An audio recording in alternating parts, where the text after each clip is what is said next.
High friend केमन आछो तोमरा आशा करी भालो आछो आमिओ खूब भालो आछि। आजके आमि तोमादेर साथे तेल छाड़ा सुजिर नास्ता तैरी करे देखाबो जाते झटपट तैरी करे नेওয়া যায় और एकदम झामेला छाड़ा। और तोमादेर पुरो भिडियोटा देखार अनुरोध रइलो। तो चलो देखे नाओ आमि सुजी दिये किभाबे नास्ताटी तैरी करी। आमी एखाने एकटा मिक्सिंग जार निये निয়েছি और तार मध्य दिए दिচ্ছি एक बाटी सुजी। जे परिमाण सुजी नेबे ठीक सेई परिमाणे जल दिते होबे। तो आमी एक बाटी जल दिए दिलाम। एखन आमी एकटा स्मूथ पेस्ट करे नेब। आमी पेस्ट करे निয়েছি और एखन आमी एकटा बाटीते ढेले नेब।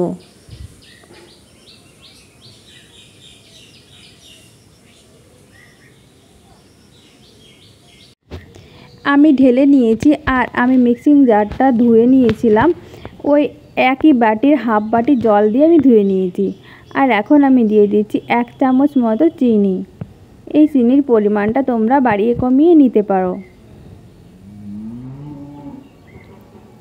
আর দিয়ে দেব 1 চামচ চা চামচের 1 চামচ বেকিং পাউডার। অবশ্যই এখানে বেকিং পাউডার দিতে হবে, বেকিং সোডা দেব না।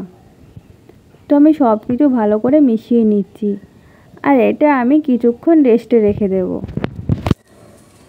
5 मिनट पर আমি সরাসরি চুলাতে চলে এসেছি। এখানে একটা তাওয়া গরম করে নিয়েছি আর আমার সুজির ব্যাটারটাও রেডি হয়ে গেছে। আর এখন আমি ওই তাওয়ার উপর দিয়ে দিচ্ছি সুজির ব্যাটার আর ওর উপরে দিয়ে দেব কিছু বাদাম কুচি। এখানে আমি কাজু বাদাম নিয়েছি, এটা আমার মন মতোই সাজিয়ে নিচ্ছি।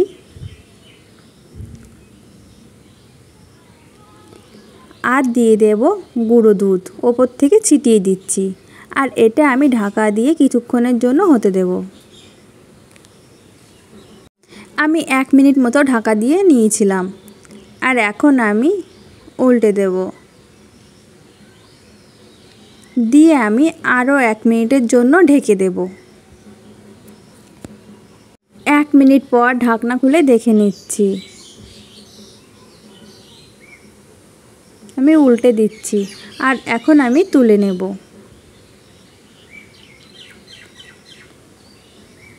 ওই একই রকম ভাবে আমি আবারও ব্যাটার দিয়ে নিচ্ছি। দিয়ে তার উপর দিয়ে দিচ্ছি কাজু বাদাম আর দিয়ে দিচ্ছি গুঁড়ো দুধ। আর আমি এটা 1 মিনিটের জন্য ঢেকে দেব। ওই একই রকম ভাবে আমি উল্টে আবারও এটা ঢেকে দিয়ে আমি পরে এটা তুলে নেব। তো চলো তোমাদের আমি দু রকম ভাবে করে দেখাই। তো যখন খুব তাড়া থাকবে তখন কিন্তু আমরা এইভাবে করে নিতে পারি। একই তাওয়ায় কিন্তু অনেকগুলো দিয়ে নিতে পারি। এইভাবে দিলে কিন্তু সবগুলো গোল হবে না, মাঝেরটাই শুধু গোল হবে আর সবগুলো একটু অন্যরকম হবে, কিন্তু খাওয়ার টেস্ট কিন্তু চেঞ্জ হবে না। তো যখন ছোট বাচ্চাদের স্কুলের তাড়া থাকে বা অফিসের তাড়া থাকে তখন কিন্তু আমরা চটজলদি একসাথে 5-6টা করে তৈরি করে নিতে পারি। আর একই রকম ভাবে আমি কাজু বাদাম ছড়িয়ে দিচ্ছি। আর এই নাস্তাটা কিন্তু বাচ্চারা খুবই আনন্দ করে খাবে।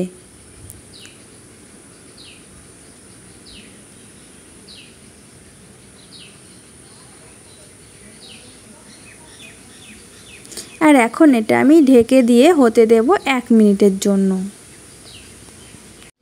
1 মিনিট পর আমি ঢাকনা খুলে দেখে নিচ্ছি আর আমি উল্টে দেব সবগুলো।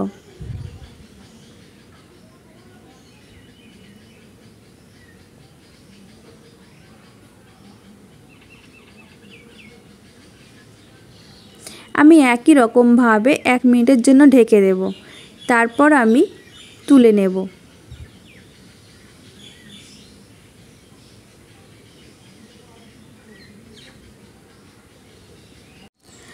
আমি সবগুলো একই রকম ভাবে তৈরি করে নিয়েছি আর দেখো কতটা নরম হয়েছে। আর আমি তোমাদের ছিঁড়ে দেখাচ্ছি।